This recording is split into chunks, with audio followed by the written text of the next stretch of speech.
In the area of VAT, the pace and diversity of change has always been very high. But having spent over 10 years in the industry, I have never witnessed a magnitude of change like this before. Let's take VAT compliance as an example. In the past, things were simple. You just filed a VAT return once per month or once per quarter. Now, this is no longer sufficient. What is changing is the format, speed and type of information delivery to the tax administration. Some countries, for example Poland and Portugal, have introduced an obligation to submit transaction data on a regular basis, your invoice data. You have to provide them every month to the tax administration. Other countries went even one step further and started requiring real-time transmission of transaction data. Spain was the first country to introduce such an obligation, followed by Hungary. Shortly afterwards, Italy implemented an invoice clearance model, and this means that you cannot issue valid invoices unless the tax administration has approved them. So you send your invoices to the tax administration and the tax administration forwards them to the customer. And we can also see a trend towards digital reporting. The UK is currently implementing its Making Tax Digital initiative. You have to keep your records digitally, you have to submit your returns using certified software, and you have to make sure that your tax information is digitally linked.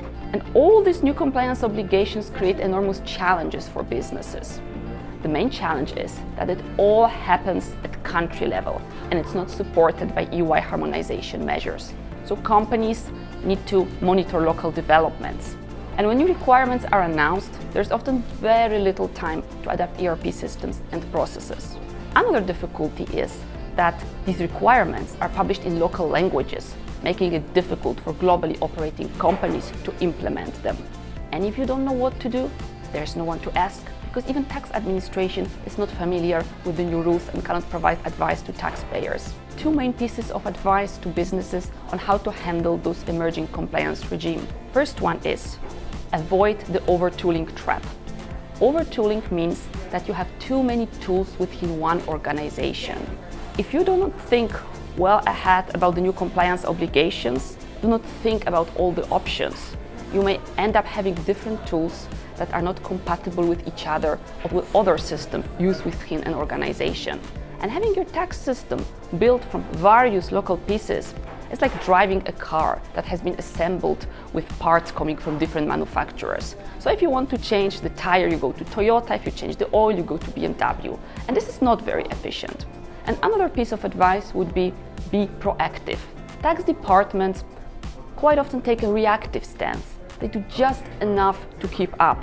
And this approach is very risky. If you are not proactive, you may not consider all the options. If you do everything at the last moment, you may end up having solutions that are costly to maintain and not user-friendly. So be proactive, take this new compliance requirement as an opportunity to take a critical look at your processes, to improve it and generate better business value. Thanks for watching.